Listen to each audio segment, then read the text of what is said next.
자, 이제 페이지가 저기 등기로 갈게요. 등기 203페이지로 한번 가봐요. 203페이지 3번 부동산 등기 있어요? 203페이지 오른쪽에 중간에 목차 부동산 등기. 자, 거기서 한 장을 넘겨봐요. 한 장 넘기시고 두 장 넘기시고 그러면 206페이지 왼쪽 206페이지 맨 밑에 중간 생략 등기 있죠. 206페이지. 자, 페이지는 거기다 펴 놓으시고 이제 흑판 봐봐요.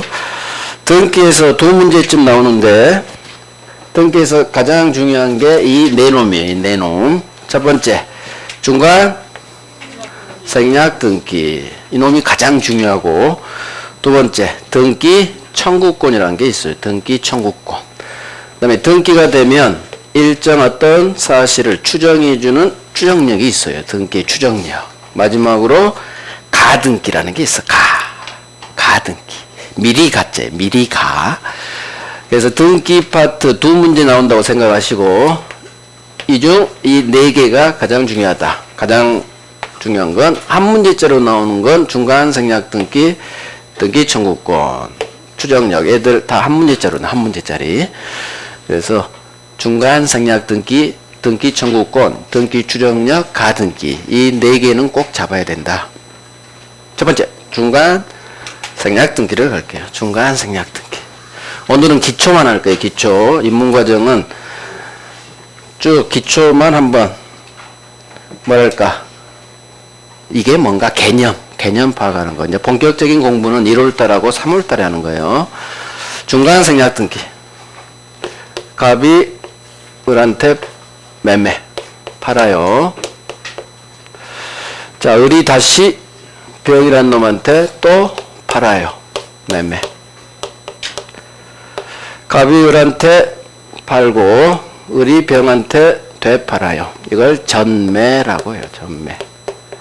한번 굴을전, 굴린다 해서 전자가 나오면 굴릴전. 그래, 전매, 전득자 뭐 그런 말이 나오는 거. 굴을전자. 자, 우리 법은 어떤 법이냐? 법 이름까지는 몰라도 돼요. 부동산 등기 특별조치법이라는 법이 있어요. 이 법은 을한테 이렇게 얘기해요. 을, 너 갑한테 토지 사서 그 날짜에 병한테 되판다고 하더라도 네 앞으로 소유권 이전 등기를 받고 그 다음에 병한테 소유권 이전 등기를 넘겨줘. 이렇게 법은 규정해요. 그 날짜에 되판다고 해도 반드시 이전 등기하고 다시 이전 등기하라고 법은 규정해요. 그런데 을은 이 법을 지키지를 않아요. 이유? 아니 바로 되파는데 등기 꽂으면 노출이 되죠? 그러면 양도소득세를 내야 돼요. 기타 등기 비용도 발생하고. 그래서 머리가 좋은 을은 바로 자기 등기를 하지 않고 제 앞으로 소유권 이전 등기를 하지 않고 바로 갑에게서 병으로 다이렉트 등기를 박아버려요. 이 등기, 병 등기가 중간 생략 등기예요. 중간 생략 등기. 병을 맨 마지막 놈, 최종 매수인. 갑은 맨 처음에 팔았죠? 최초 매도인. 을은 가운데 끼었죠? 중간 자. 그래서 갑을 최초 매도인, 병을 맨 마지막 최종 매수인, 을은 가운데 끼어있죠? 중간자. 그래서 갑에게서 이렇게 병으로 다이렉트 등기가 넘어간 이 병 등기를 중간 생략 등기라고 하는 거예요. 갑에게서 이렇게 을 등기를 생략한 채 중간자 등기, 을 등기가 생략된 채 병한테 등기가 갔다 해서 이걸 중간 생략 등기라 해요. 이 용어 이해 갔어요. 가벽에서 다이렉트 병에게 넘어간 병 등기를 중간 생략 등기라고 해요. 자, 그러면 이 병 앞으로 다이렉트 경료된 이 중간 생략 등기, 병 등기는 법에 위반됐어요? 위반 안 됐어요? 이 법에 위반된 등기죠. 모든 법은 계약법 빼놓고는 다 반드시 지켜야 할 강행 규정이에요. 그러면 등기도 아까 물권행위라고 했어요. 등기도 법률행위예요. 물권행위를 완성시키는 행위, 얘도 법률행위예요. 그러면 강행법규에 위반된 법률행위란 얘기, 이 등기가, 소유권 이전 등기가. 그러면 지키라고 만든 법을 위반했기 때문에 원래 병등기, 중간생략 등기 원래 무효해야 돼. 원래는 법에 위반된 등기니까. 그러면 만약에 원칙대로 병등기를 무효 처리하면 병등기 무효가 됐으니까 병은 등기 박았어도 소유권 취득을 못했죠. 그러면 병은 이렇게 얘기해요.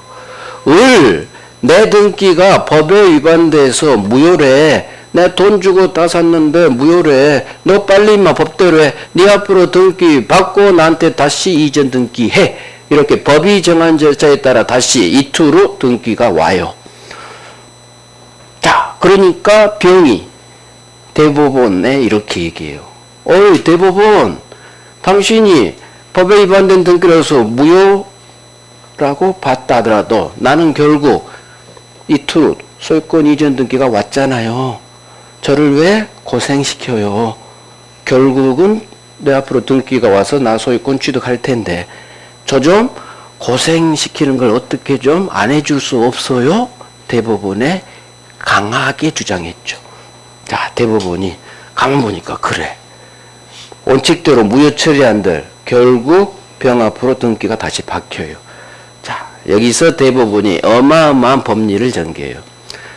비록 강행 규정에 위반된 등기라 하더라도 매매와 같은 실체가 있다면 이 등기는, 중간생략 등기는 무효가 아니라 유효로 봐줘요. 이게 실체관계 부합 법리라고 해요. 등기 파트에서 일관적으로 나오는 대법원 판례예요. 자, 그래서 병은 비록 법에 위반했지만 매매와 같은, 실제 돈 주고 샀죠? 위조한 놈이 아니잖아. 매매와 같은 실체가 있다면 비록 법에 위반된 이 등기라도 유효로 봐줍니다. 유효. 이게 실체관계 부합 법리라고 해요. 등기 파트에서 가장 중요한 법리예요. 실체, 즉 매매와 같은 실체가 있기 때문에 무효 처리한들 결국 병 앞으로 등기가 오더라. 여기에 차가 난 거예요. 그래서 결국 비록 법은 위반했지만 매매와 같은 실체가 있다면 이 등기는 유효로 봐줘야겠다. 그래서 중간생략 등기는 비록 법에 위반한 등기지만 유효가 되는 거예요. 5번 나왔어요. 중간생략 등기 유효. 결국 외울 건 이렇게 외울 거예요. 중간생략 등기는 법에 위반됐지만 유효라는 거. 그러면 자 봐요. 이 등기가 결국 유효로 봐줬어. 이 매매 미등기, 을이 등기하지 않고 판 미등기 전매라는 이 매매계약, 이 법률행위도 법에 위반됐죠. 원래 가행법규 위반하면 이 미등기 전매행위도 가행법규 위반 무효가 돼야 돼. 하지만 얘도 유효로 맞춰줘야 돼요. 왜?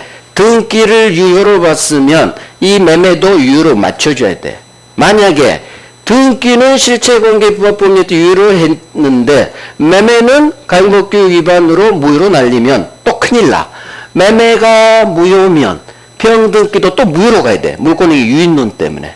결국 이 매매 미등기 전매행위라는 을병간 이 매매계약도 같이 유효로 맞춰줘야 된다는 얘기예요. 그래야 변동성이 안 생긴다는 얘기예요. 그래서 결국 미등기 전매행위도 비록 가행법규에 위반했지만 이거 유효 한 번 나왔어. 총칙에서.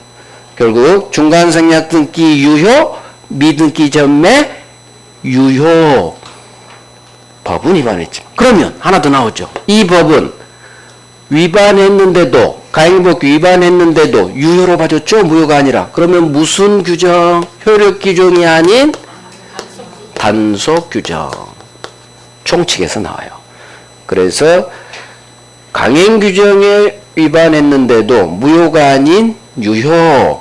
이 규정은 효력 규정이 아닌 단속 규정으로 보는 거예요. 단속 규정. 그래서 여기서 지문이 3개가 나와요. 중간 생략 등기인 병 등기. 비록 법에 위반했지만 매매라는 실체가 있기 때문에 실체관계 부합에서 유효. 병 등기, 중간 생략 등기가 유효니까 을병과 미등기 전매 행위도 같이 유효. 따라서 이 법은 법에 위반했는데도 무효가 아닌 유효로 보니까 효력 규정이 아닌 단속 규정. 이렇게 지문이 3개가 나와요. 지문이 3개. 가장 중요한 건 이놈이요. 중간 생략 등기 유효라는 거. 이게 5번 나왔어. 5번. 그래서 가백에서 병으로 다이렉트 격려된 등기. 일단 단어 자체부터 중간자 의뢰 등기가 생략된 채 다이렉트 등기 넘어갔다. 중간 생략 등기라는 거. 중간 생략 등기가 나오면 이 그림이 기억이 나야 돼요. 가불병 머릿속으로. 요렇게. 자 봐요. 항상 민법은 그림, 가불병으로 공부해야 돼요. 그냥 이런 그림을 안 그리고 바로 설명하죠. 그럼 이해가 안 가요. 그래서 항상 가불병으로 시작되고 민법은 가불병으로 끝나는 거예요. 그래야 이해가 잘 가요. 시험에 나오는 본문을 이해하기 위해서 그림을 이해하는 거예요. 근데 얘는 사례 문제로 나와요. 주로. 중간생략 등기. 그러니까 사례 문제로 나오는 건 더욱더 가불병으로 공부해야 돼요. 그래서 가백에서 을 등기 생략된 채 다이렉트 이렇게 이 그림이 이 여기까지 머릿속에서 연상이 돼야 돼. 그럼 머릿속에서 연상되려면 처음에는 자기가 써봐야 돼요. A4 연습장이다. 공부는 눈으로 하는 게 아니에요. 쓰면서 공부하는 거예요. 쓰면서. 처음에는 본인들이 제가 판사한 가불병을 옆에 그리면서 직접 해봐야 돼요. 그래야 나중에 이게 영상이 떠오르는 거지. 해보지도 않고 영상이 잘 안 떠올라요. 본인이 이렇게도 그림 그려보고 똑같이 한번 그대로 판사하면서 판사가 아니라 연습장에 A4지에 한번 그렇게 해봐요. 그게 힘은 들지만 엄청난 공부 효과가 있어요. 예전에 혹시 학교 다닐 때, 초등학교 다닐 때 선생님이 깜지 내라고 한 거 혹시 기억나시나? 나이 드신 분. 어린 분들은 몰라.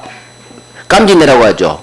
근데 우리는 그냥 시커멓게 칠해서 그냥 내잖아요. 근데 왜 깜지를 내라고 할까? 써보면서 공부하라는 얘기예요. 쓰는 것 자체가 공부가 돼요.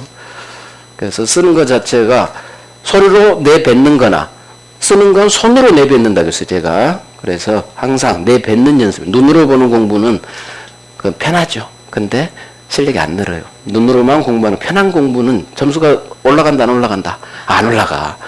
내뱉어보고 따라하고 손으로 써보고 그래야 실력이 늘어나는 거예요. 이게 중간 생략 등기. 결국 자 중간 생략 등기는 이제 이론으로 하면 이렇게 되는 거예요.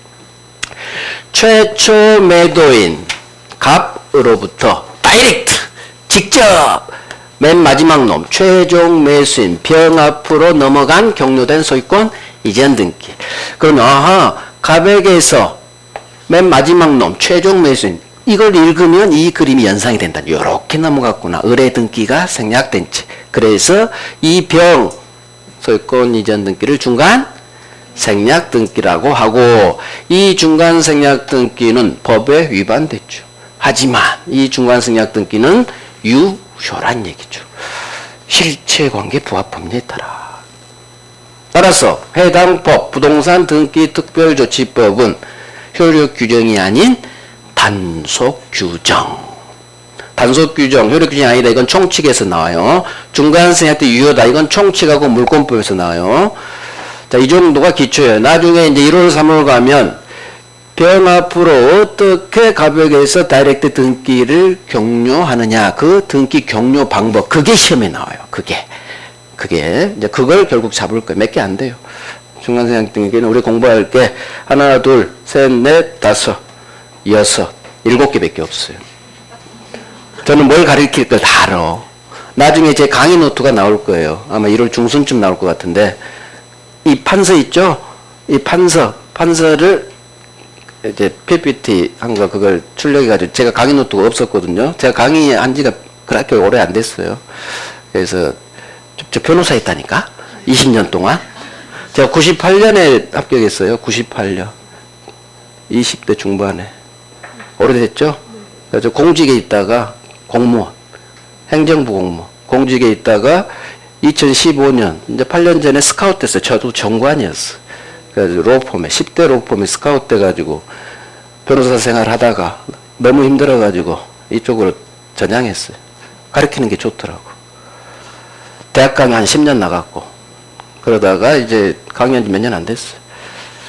그래서 이 판서 PPT 있는 이걸 강의 노트 형식으로 요점 가장 중요한 거잖아요. 그래서 이제 그걸 지금 제가 작업하고 있어서 아직 완결이 안 돼서 아마 1월 중순쯤 나올 것 같아. 그러면 제 요약집하고 강의 노트 그것만 보면은 강의 노트는 핵심만 있죠. 요약집은 기출 지문이에요. 강의 노트 보면서 요약집 읽으면 실제 제 교재를 보면서 문제 푸는 효과가 있어요. 그것만 하면 정확히 85점까지 나와요.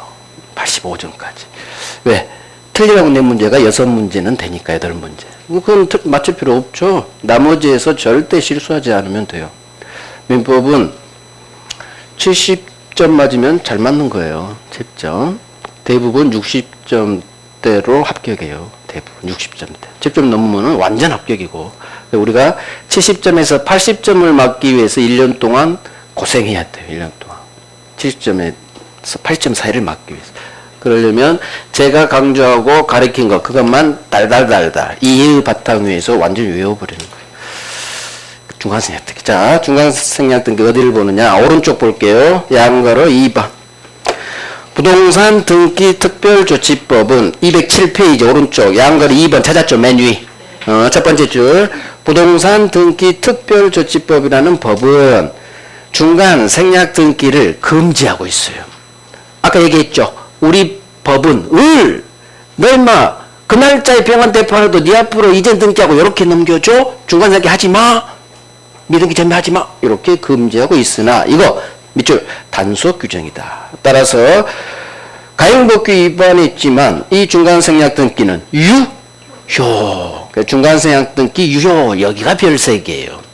그래서 부동산 등기 특별조치법이라는 법에 위반된 중간 생략 등기를 하더라도 이거 유효다.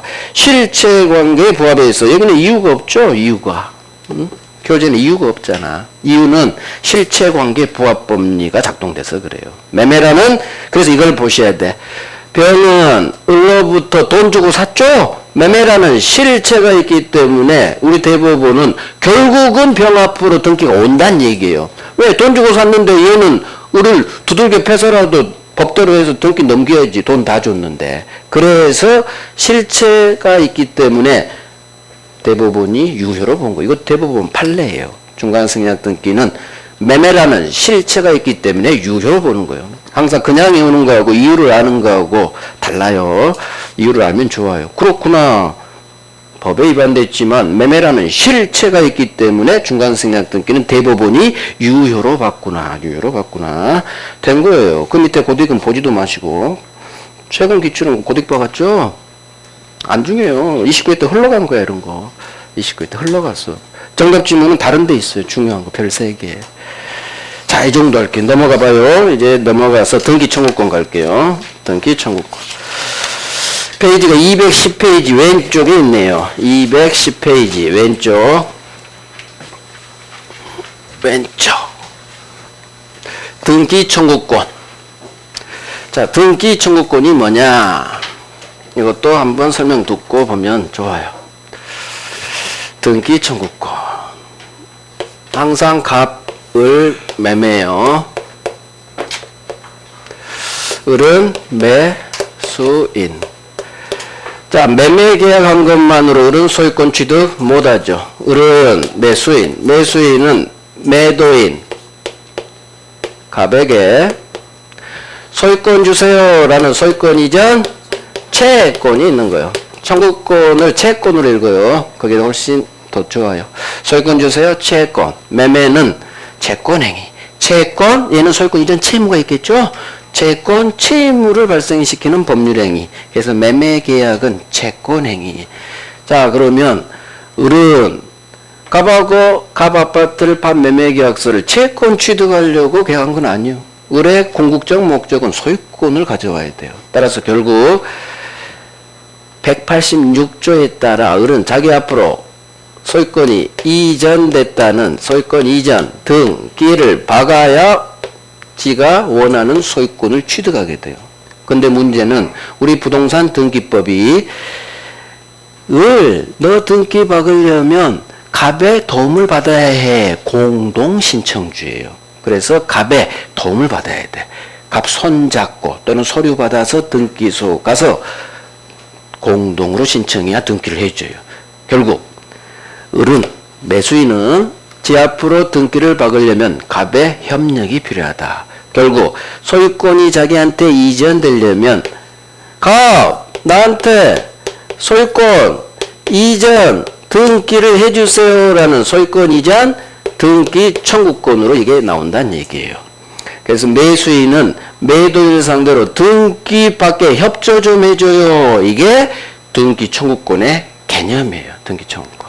결국 등기 권리자가 이런 개념은 외울 필요가 없어요. 한 번만 듣고 잊어버려요. 등기 청구권은 이렇게 이해하면 돼요. 매수인이 자기 앞으로 소유권 이전 등기를 받기 위해서 매도인에게 등기 박으러 갑시다. 이렇게 요구할 수 있는 권리다. 채권이에요. 채권. 소유권 이전 등기죠. 그래서 개념은 이렇게 나와요. 어렵게. 자, 등기 권리자가 을이 매수인이 등기해줄 의무자 소유권 이전 등기 의무자는 매도인 갑이겠죠. 을이 매수인이 등기 넘겨줘야 할 매도인 갑에게 등기소 가서 내 앞으로 소유권 이전 등기 신청하는 이 절차에 협조 좀 해줘요 라고 청구할 수 있는 권리. 개념이 어렵죠. 몰라도 돼요. 몰라도 돼요. 그냥 등기하러 갑시다. 이게 소유권 등기하러 갑시다. 이게 소유권 이전 등기 청구권이다. 자, 개인 대 개인이죠. 을이 갑에게 요구하니까 등기하러 갑시다 요구하니까 개인사 사법상 권리예요. 등기 청구권은 개인 대 개인 갑하고 을이죠. 매수인 매도인 사법상 권리라고 해요. 이거 하나도 안 중요해요. 자, 그러면 둘이 손잡고 등기소 갔어. 등기소 가서 등기 좀 해주세요 라고 등기를 신청하는 권리. 이게 뭐다? 등기 신청권이라고 해요. 청구권의 단어, 청구에서 두 단어가 바뀌어 버렸어요. 등기 신청권은 등기소 가서 내 앞으로 소유권 이전 등기 좀 박아주세요 라고 등기를 신청하는 권리예요. 그러면 등기소는 법원 산하예요. 법원, 국가기관. 그러면 을이라는 개인이 법원 기관인 등기소에 요구하니까 이건 사법상 권리가 아니라 동네가 바뀌어버려요. 공법으로. 국가 대 국민. 공법이죠. 그래서 등기 신청권은 공법상 권리. 등기 청구권은 개인 대 개인이죠. 사법상 권리. 뭐 이런 것까지 한 번 나왔어. 한 번. 사법상 권리다. 공법상 권리다. 이제 용어니 안 해요. 용어니. 자, 결국 중요한 건 이거요. 그러면 자 봐요. 이 등기 청구권 성질이 시험에 나와요. 채권적 청구권인지 물권적 청구권인지. 이게 언제 등기 청구가 가장 중요한 거예요. 매수인의 매도인 갑에 대한 소유권 주세요라는 이전 등기 청구권이 채권적 청구권이냐 앞으로 등기 청구권이 물권적 청구권이냐 이게 시험에 나오는데 구별하는 거예요. 채권적 청구권인지 물권적 청구권인지 등기 청구권이. 그러면 청구하는 놈이 이렇게 구별할 거예요. 청구하는 사람이 채권자이면 채권적 청구권. 청구하는 사람이 소유자와 같은 소유권이 있으면 소유자가니까 물권적 청구권이 돼요. 그러면 매수인의 매도인 갑에 대한 이 소유권 이전 등기 청구권이 채권적 청구권이냐 물권적 청구권이냐를 결정하려면 청구하는 이놈이 채권자인지 소유자와 같은 물권자인지를 결정하면 돼요. 자, 매수인은 채권자예요? 소유자예요? 채권자잖아. 따라서 매수인은 채권자이기 때문에 매수인의 매도인에 대한 저기 소유권 이전 등기 청구권은 채권이란 얘기예요. 채권적 청구.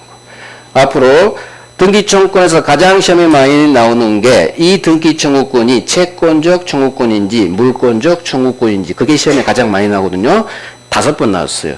매수인, 저놈이 5번 나왔다고. 매수인의 그러면 을로 생각하고 매도인, 갑에 대한 소유권, 이전 등기 청구권은 채권적 청구권이다. 5번. 이렇게 쉬운 게 5번 나와요. 그럼 등기 청구권이 채권적 청구권인지 물권적 청구권인지는 어떻게 구별한다고요? 청구하는 놈이 채권자면 채권적 청구권, 청구하는 놈이 소유자면 소유권에 기한 물권적 청구권으로 되는 거예요. 결국 매수인은 아직 등기하지 않았죠? 주세요, 주세요. 채권자. 채권자니까 채권적 청구권이 되는 거예요. 그 다음 등기 청구권 앞에 소유권 넘겨주세요. 이전이라는 두 글자가 떴죠. 그러면 99% 이전 등기 청구권은 99%가 채권자가 주세요, 주세요 하는 거예요. 아직 소유권을 주지 못했잖아. 나한테 소유권 주세요, 주세요. 이전 등기 청구권, 이전이 붙어 있으면 좋죠. 99% 채권자가 나한테 소유권 넘겨주세요. 채권자예요. 채권적 청구권. 그래서 매수인의 매도인 갑에 대한 소유권 이전 등기 청구권은 그 성질. 매수인은 채권자. 채권자니까 채권. 이렇게 연결시키면 된다는 얘기. 오케이.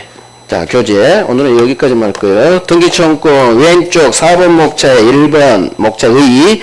자, 등기청구권이란 등기 권리자가, 즉 매수인이 등기 넘겨줄 의무자, 매도인 갑에 대해서 등기 신청 절차에 협력해 줄 걸 청구하는 사법상 권리다. 이해됐죠? 이해됐어. 자, 그런데 등기소 가서 둘이 손잡고 가서 등기 신청하는 공법상 권리인 등기 신청권과는 구별된다. 이렇게 이해하면 돼요. 그래서 등기 신청권은 신청, 등기소 가서 등기 신청하는 거고 이렇게 이해하면 돼요.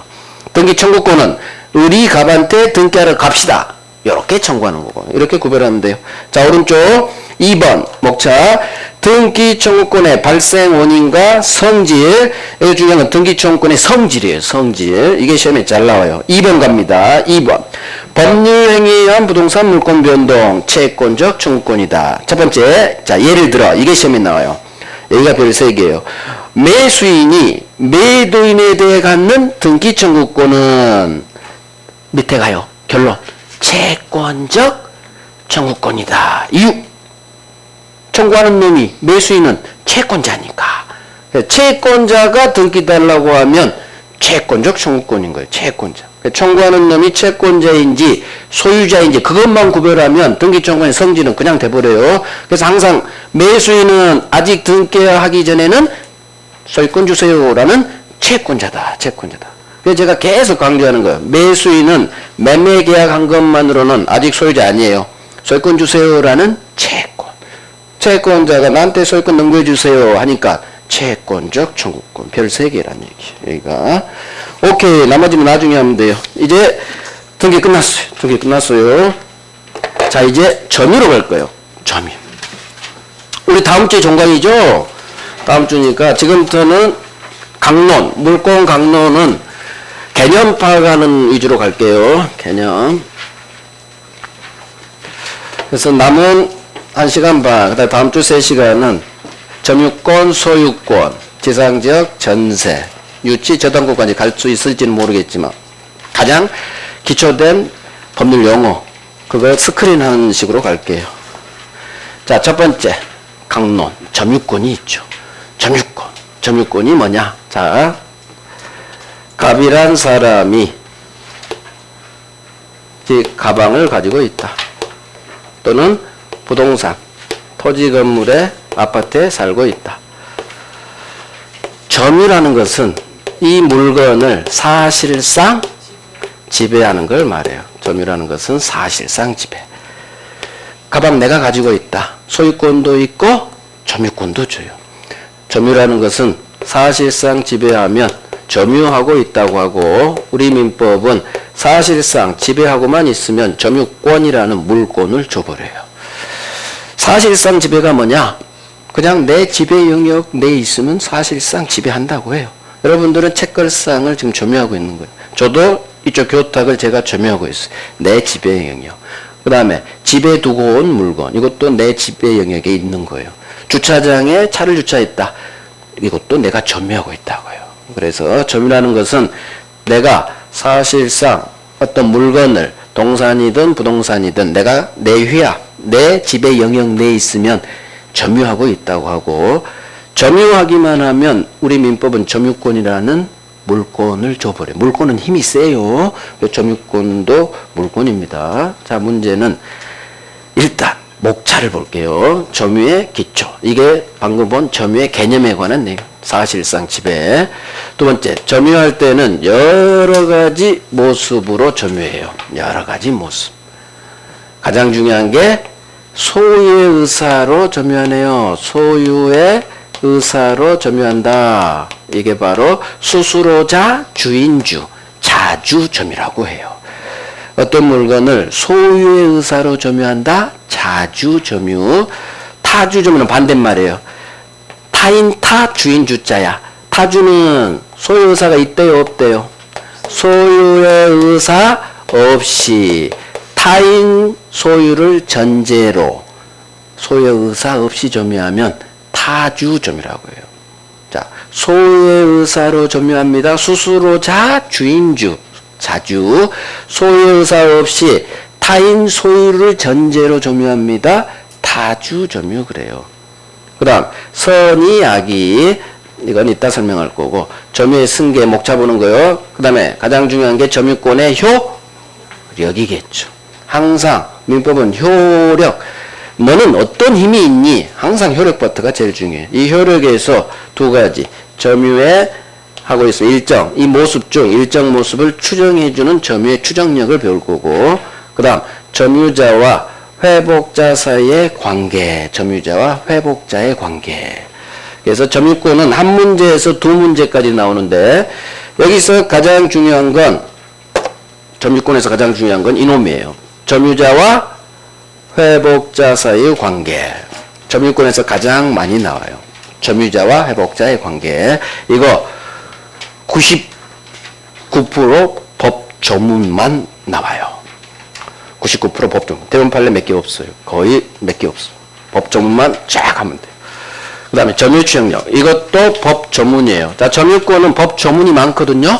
법 조문이 많으면 1차적으로 출제 대상은 법 조문이라고 했어요. 그래서 점유권은 법 조문이 꽤 많기 때문에 1차적으로 우리가 공부해야 될 대상은 법 조문이에요. 그래서 추정력, 점유자, 회복자의 관계. 그 다음 이놈, 자주, 타주.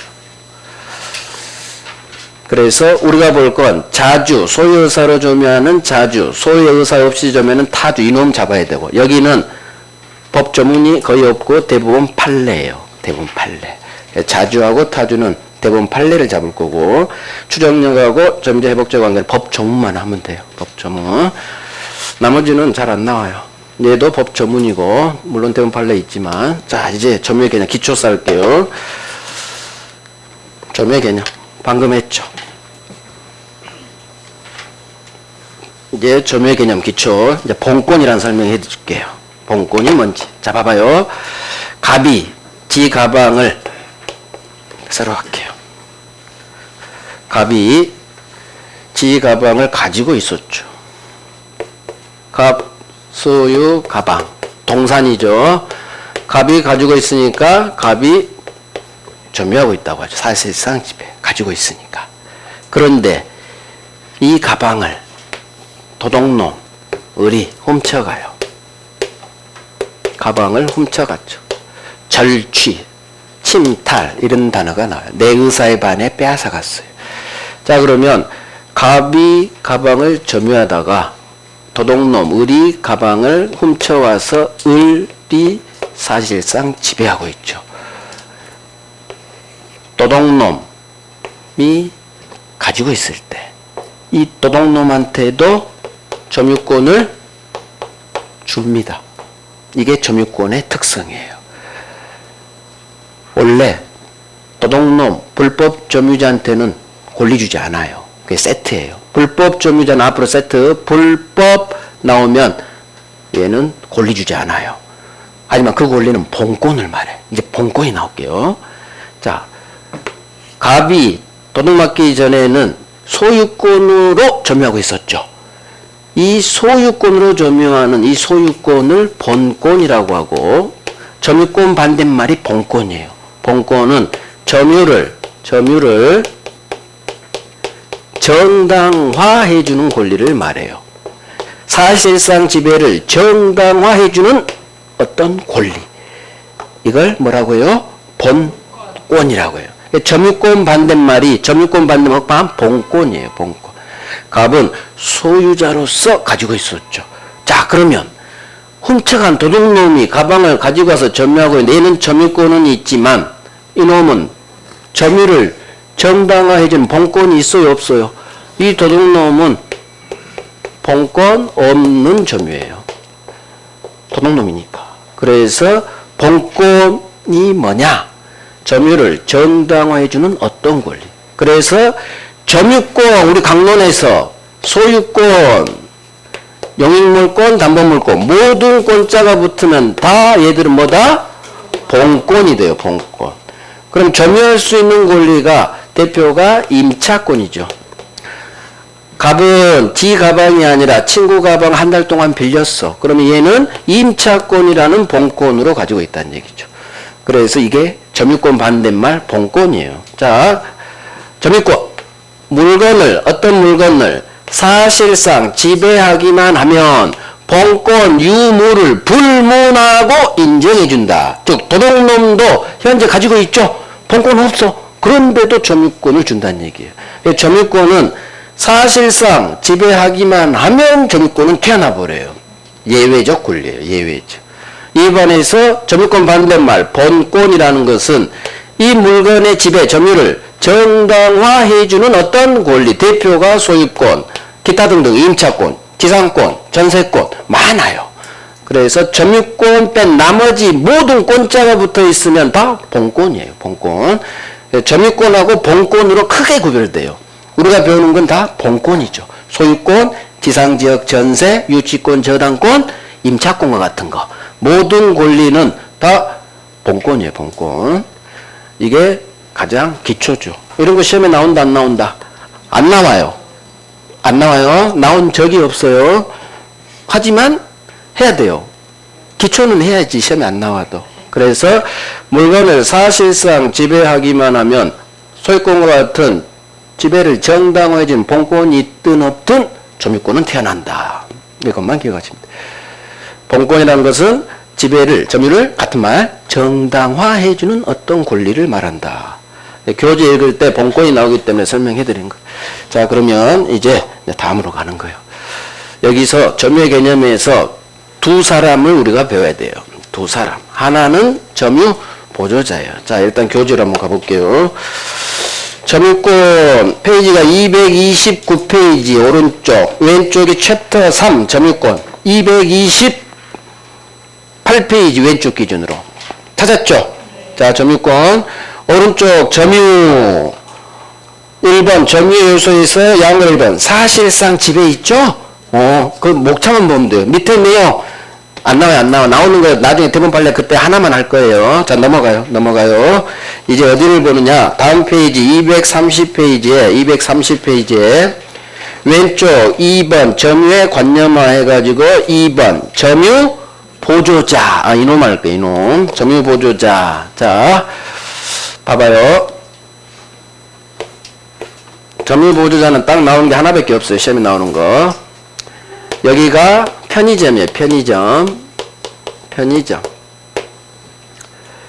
갑이라는 편의점 알바생이 있어요. 알바생. 곱비리예요. 17살 곱비리. 그러면 편의점에 알바 뛰면서 편의점에 물건이 있죠? 이걸 사실상 관리, 지배하고 있죠. 그러면 편의점에서 일하는 알바생은 편의점 안에 있는 물건을 지휘하에 있죠? 사실상 지배한다고 해요. 사실상 지배하지만 이놈은 점유자로 보지 않아요. 점유자로 보지 않아. 이놈을 점유 보조자라고 해요. 자, 편의점주가 있겠죠? 편의점주 사장님이죠. 사장님은 집에 계셔. 하지만 이분을 점유자로 봐요. 자, 점유보조자라는 게 뭐냐? 점유보조자, 점유자를 보조해주는 사람이에요. 말 그대로 단어 자체에서 점유 보조자는 점유자예요, 아니에요? 점유자가 아니에요. 단어에서 나왔잖아. 보조자일 뿐 점유자가 아니에요. 왜 이런 개념이 나오느냐? 지시 복종 관계에 있을 때 그래요. 알바생은, 편의점 알바생은 사장님의 지시를 받는다. 지시를 받아서 물건을 관리하면 점유자로 보지 않아요. 사실상 지배하고 있는데도 예외예요. 점유자로 보지 않아. 사실상 지배하면 도둑놈한테도 점유권을 주는데 이놈한테는 점유권을 주지 않는다는 얘기예요. 점유자는 점유권자가 숨어있는 단어예요. 점유권자가 아니란 얘기는 점유권이 없다는 얘기요. 그래서 기억해요. 편의점 알바생은 사장님의 지시에 따라 일을 하기 때문에 우리 법은 이 사람을 점유자로 보지 않고 이 사장님만을 점유자로 보고 결국 이 사람을 점유보조자라고 한다. 점유보조자라고 한다. 그러면 법 좀 볼게요. 제목이 점유보조자예요. 가사, 영업, 기타, 유사한관계, 일정 관계에 의하여 타인의 지시를 받아 물건에 대한 사실상 지배를 하는 때에는 자 지시를 받았죠? 그러면 사장님 지시를 받은 편의점 알바생이 떠오르고 이 지시를 받고 물건을 관리하는 편의점 알바생은 점유자가 아닌 점유보조자라고 하고 지시 때린 사장님만을 점유자로 한다. 지시 때린 사장님만 점유자지 지시받아 물건을 관리하는 편의점 알바생은 점유보조자라고 한다. 말 그대로 점유보조자는 점유자가 아니다. 그럼 시험은 뭐가 나오느냐? 이 조문도 나온 적이 없어요. 이 점은 안 나왔어요. 시험은 이것만 나와요. 노란색. 자, 점유보조자는 비록 그럼 항상 편의점 알바생 생각하시고 얘는 물건을 사실상 지배 관리는 하고 있지만 이거 점유자가 아니라는 거. 점유보조자는 보조자일 뿐 점유자가 아니라는 거. 이것만 외우면 돼요. 뭐 외울 필요도 없어. 이해하면 되지. 단어에 나와 있죠? 점유보조자일 뿐이요. 점유자가 아니야. 따라서 시험 이게 나와요. 점유보조자는 점유자가 아니기 때문에 점유권이 없다는 얘기예요. 따라서 만약 이 물건을 도둑놈이 훔쳐갔어. 라면 한 박스를 도둑놈이 훔쳐갔다. 다음날 만났어요. 알바하다가. 야, 이 도둑놈 돌려줘. 점유권에 의한 반환 청구할 수 있느냐? 안 돼요. 물권적 청구권을 하려면 현재 그 권리, 점유권이 있어야 돼. 그런데 편의점 알바생은 점유자가 아니니까 점유권이 있다 없다? 점유권이 없어요. 점유자가 아니란 얘기는 점유권자가 아니란 얘기요. 점유권이 없다는 얘기요. 현재 물권자가 침해자를 상대로 하는 게 물권적죠. 현재 물권이 있어야 돼요. 근데 점유보조자는 점유자가 아니죠. 점유자가 아니라는 얘기는 점유권이 없다는 얘기예요. 따라서 시험에 이거밖에 안 나와요. 보조자는 물건을 도둑맞았을 때 점유권에 대한 반환 청구와 같은 물권 요청권 행사할 수 없다. 그 다음에 소유권에 대한 반환 청구 상대방은 본권 없는 점유자예요.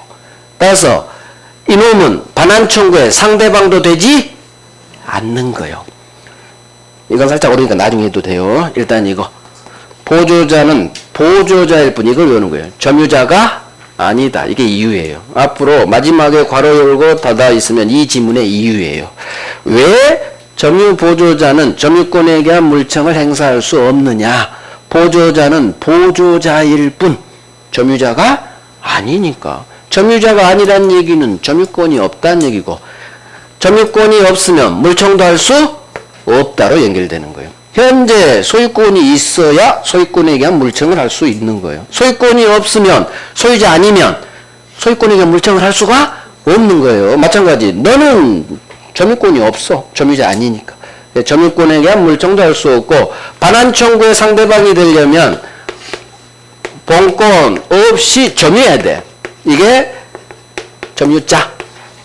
본권 없이 점유하는 자를 상대로 돌려주셔야 하는 거예요. 근데 보조자는 점유자가 아니다. 점유자가 아니요. 점유자가 아니니까 상대방도 되지 않는 거예요. 결국 쉽게 가요. 점유보조자가 뜨면 무조건 소수로는 없다로 끝나요.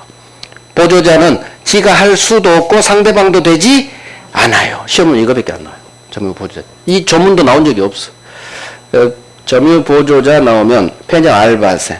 비록 물건은 관리하지만 점유자 아니라는 거. 보조자라는 거. 이 단어만 느끼면 돼. 너는 보조자구나. 사장님의 점유를 보조해주는 보조자다. 여기 보조자 단어에서 너는 점유자가 아니구나. 뭐 이런 것도 할 필요도 없어. 이런 거 나온 적 없어요. 너는 점유자가 아니구나. 이것만 하면 돼. 너는 보조자일 뿐 점유자가 아니야. 따라서 누군가 물건을 훔쳐가도 점유권에게 물청할 수 없다. 반환 청구 상대방도 되지 않는다. 이유 점유자가 아니니까. 이것만 하면 끝난 거예요. 자, 점유보조자. 그래 점유보조자는 오른쪽. 점유보조자의 지위. 양거로 3번 있죠. 자, 여기만 시험 나온다는 얘기야. 동그라미 1번. 자, 중간. 점유보조자는 점유자가 아니다. 너는 보조자일 뿐 점유자 아니다. 이게 가장 중요해요. 따라서 두 번째 줄 중간. 따라서 점유권에 대한 침해가 있더라도 점유보조자는 점유권에 대한 물권적 청구권, 점유보호 청구권이 인정되지 않는다. 별 3개. 이유는 점유자가 아니니까. 점유권 X, 물청 X, 소유권 X, 물청 X하고 똑같아요. 그 다음 동그라미 2번. 또한 점유보조자는 점유자가 아니므로 물청, 반환청구죠. 반환청구에 상대방도 되지 않는다. 그래서 같이 별 3개예요. 결국 점유보조자는 편의점 알바생 점유자 아니다. 보조자일 뿐. 점유자가 아니니까 지가 할 수도 없고 상대방도 되지 않고 다 부정으로 끝나요. 부정. 오케이. 이제 간접점유 갈게요. 간접점유. 간접점유가 훨씬 중요해요. 간접점유가 보조자보다. 보조자는 시험 나오는 건 방금 그거밖에 안 나와요. 보조자는 보조자일 뿐 점유자가 아니다. 이걸 외우는 거예요. 이걸. 점유자가 아니니까 아무것도 할 수 없다로 끝나요. 상대방도 되지 않고. 자, 간접점유. 자, 봐봐요. 간접점유는 앞으로 계속 만나요. 이 단어. 갑이 을한테 세를 줘요. 임대차. 갑소유 아파트를 을에게 임대차로 세를 주면 을은 임차인, 주인 갑을 아파트 주인을 주인, 임대인. 빌려줄 때 빌릴 차자예요. 이게 계약법 3가지 우리 시험법이 매매, 교환, 임대차의 개념이 임대차. 그럼 사용수익회하고 차임주고 그럼 임대차가 성립해요. 그러면 지가 살다가 을한테 2년 기간으로 아파트를 세를 줬으면 이제 을이 이사 들어와 살겠죠? 그러면 을이 이 아파트에 이사 들어와 살아. 2년 기간으로. 그러면 그 전에는 갑이 점유하다가 임차인 을에게 인도해줬죠? 을이 세 들어왔으면 을이 이 아파트를 사실상 지배하니까 을이 이 아파트 점유자가 되는 거예요. 문제는 갑은 전에 살다가 이제 키 넘겨주고 이 집에 을이 들어와서 갑은 딴 데로 갔겠죠? 그러면 현재 살고 있지 않아. 사실상 지배하지 않으면 이제 점유하고 있지 않다고 해야 되는데 우리 법이 예외를 둬요. 예외를 둬요.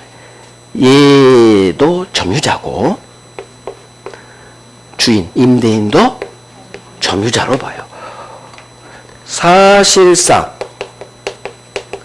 지배를 하지 않는데도 점유자로 봐. 예외야. 보조자하고 반대예요. 보조자는 지가 갖고 있는데도 점유자 아니야. 근데 이놈은 안 살고 있는데도 점유하고 있다고 봐요. 점유자라고 봐요. 왜 그러느냐? 2년 지나면 다시 돌아온다는 얘기. 그래서 계속 유지시켜줘요. 그러면 임차인도 점유자, 주인, 임대인, 현재 안 살고 있지만 점유자로 봤죠? 그래서 단어가 나와. 현재 살고 있는 임차인을 직접 점유한다 해서 직접 점유라고 하고, 얘는 간접으로 점유한다 해서 간접 점유라는 이 엄청난 단어가 뜨는 거예요. 직접 점유, 특기노, 간접 점유, 간접 점유. 그래서 간접 점유는 임대차와 같은 계약을 통해서 태어나는 개념이에요. 주인, 임대인은 간접으로 점유한다고, 현재 살고 있는 임차인은 직접 점유자라고 하는 거예요. 자, 그러면 이와 같은 직접 점유, 간접 점유를 발생케 하는 이 계약을 단 하나가 나와요. 중매선다 해서 점유, 매, 관계라는 단어가 나와요. 뭐 중요한 단어는 아니에요. 점유 매개시켜준다. 직접 점유자와 간접 점유자 연결, 중매서준다. 매개해준다. 점유 매개 관계라고 해요. 자, 그러면 이제 봐요. 법조문 제목이 간접 점유. 지상권, 전세권, 임대차, 기타 관계로 타인으로 하여금 물건을 점유하게 한 자, 타인으로 하여금 물건을 점유하게 한 자, 주인은, 임대인은 간접으로 점유권이 있다. 이 법조문 그대로 나와요. 그래서 지상권으로 땅 빌려주든 전세 주든 임대차 주든 이런 법률관계로 딴 사람, 타인으로 하여금 내 물건을 점유하게 한 자. 그러면 이 그림이 생각나야 돼. 세졌구나. 이 임대인, 주인은 점유권 상실하지 않아요. 간접으로 점유하고 있다고 봐요. 이게 간접점유의 개념이에요. 자, 그러면 봐요. 간접점유도 세 번째 줄, 노란색만 나와. 노란색만 주로. 자, 일단 이해를 위해서 세준, 주인, 임대인을 간접점유자라고 하고 현재 살고 있는 세입자, 임차인을 직접 점유자라고 해요. 저 그림으로 이해해야 돼요. 그림으로. 자, 이와 같은 직접 점유, 간접 점유를 발생케 하는 이 계약, 임대차 계약을 중매산다 해서 점유 매개 관계라고 해요. 점유 매개 관계라는 단어는 우리 시험 지문에 떠요. 그게 알고 있어야 돼요. 직접 점유, 간접 점유를 발생케 하는 법률 관계. 이걸 점유 매개 관계. 자, 중요한 건 이거예요. 자, 봐요. 이제 설명 들어봐. 우리 2년 기한으로 세를 사는 임차인인데 A라는 불법 점유자가 자기 아파트를 점거했어요. 자, 누군가 침해가 들어왔죠. 그러면 얘는 점유권이 있죠? 점유권이 있으니까 이 불법 점유자 A를 상대로 점유자란 얘기는 점유권이 있다는 얘기예요. 점유권자니까 들이댈 수가 있겠죠. 점유권에게 한 반환 청구, 너 나가, 방해 제거 청구 다 할 수 있어. 문제는 직접 점유자가 할 수 있는데 이거는 시험이 안 나오고 시험은 이놈만 나와요. 간접 점유자, 을이 잠시 해외여행 간 사이에 도둑놈이 들어온 거예요. 노숙자가. 이 사실을 한 주인, 임대인은 이 노숙자, 불법 점유자를 상대로 점유권에게 한 물청 할 수 있다 없다? 할 수 있다. 왜? 점유자니까. 점유자는 다 할 수 있는 거예요. 그래서 시험은 이것만 나와요. 간접 점유자는 점유자다. 간접 점유자는, 자, 단어 점유자다. 단어에서 나왔죠? 간접으로 점유하고 있는 점유자다. 점유자다. 따라서 점유권이 침해가 발생했을 때 간접 점유자도 점유권에게 한 물청할 수 있다. 그 다음에 본권 없는 점유자죠? 점유자에 해당되니까 반환 청구 상대방도 될 수 있다. 얘는 다 있다로 끝나요. 그래서 앞으로 간접 점유는 점유자이기 때문에 이게 이유예요. 점유자이기 때문에 지가 점유권에 물청할 수 있다로 끝나야 되고, 본권 없이 점유하면 점유자이기 때문에 상대방 반환 청구 물청 상대방도 된다. 다 긍정으로 끝나요. 즉 점유 보조자하고 간접 점유는 반대예요. 반대. 민법이 참 좋은 게 다 반대 관계 있어. 반대. 이분법. 그래서 단어만 알면 돼. 너는 점유자구나. 너는 점유자야. 점유자니까 점유권에 물청할 수 있다로 끝날 거고, 너 점유자니까 혹시나 본권 없이 점유하면 너는 상대방 소유자로부터 반환 청구 상대방이 된다. 점유자니까. 점유자니까. 아까 보조자는 점유자가 아니었죠. 그러니까 얘는 지가 할 수도 없고 상대방도 되지 않고. 그러니까 보조자고 간접점유는 소수라고 완전히 반대. 이것만 하면 돼. 그래서 간접점유 첫 번째 종류만 한번 나왔어요. 지상, 전세, 임대차, 기타 관계로 타인으로 하여금 물건을 점유하게 한 자. 그러면 주인, 세입자, 세준, 임대인을 생각하시고 간접으로 점유권이 있다. 자, 그러면 어디를 보시느냐? 밑에 2번 의에서 한번 보죠.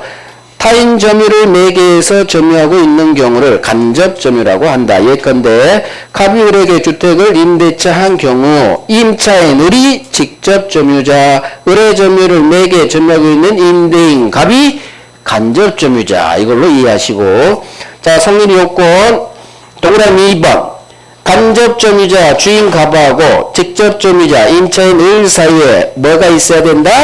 점유 매개 관계 임대차 계약을 말해요. 밑줄만 하시고 자 넘깁니다. 중요한 건 다음 페이지에 있어요. 자 다음 페이지 양가로 3번 간접점유자의 지위 찾았죠? 동그라미 1번 간접점유자도 점유자다. 점유자다. 딱 점유자란 얘기는 점유권자란 말이죠. 점유권이 있다. 따라서 2번 간접점유자도 점유보호청구권 이게 점유권에 대한 물권적 청구권하고 같은 말이에요. 점유권에 대한 물권 청구권 행사할 수 있다. 인정된다. 그 다음 동그라미 3번으로 가요. 또한 간접점유자는 물청에 상대방이 된다. 다 긍정으로 끝나요. 이때 물권 청구권은 정확하게 얘기하면 반환 청구 상대방이에요. 반환 청구. 그래서 2번하고 3번 간접점유자는 지가 할 수도 있고 상대방도 되고 긍정으로 끝나. 별 3개 있죠. 그래서 점유보조자고 간접점유는 완전히 반대라는 거. 반대. 그래서 여기서도 나오고 저기 근데 나중에 점유권에 대한 물권적 청구권 하거든요. 거기서도 나오고 사망돼서 나요. 그러니까 간접점유는 계속 나와. 특별법 주택임대차보호법까지 나와요. 앞으로 간접점유도 무조건 점유예요.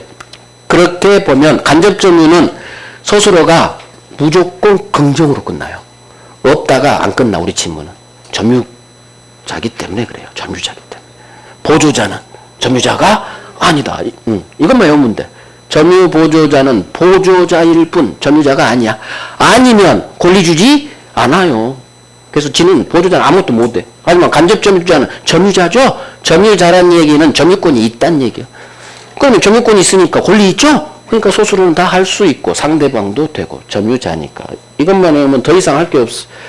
결국 오케이. 우리 10분간 쉬고 다음 점유의 모습, 선의 악의 개념 볼게요.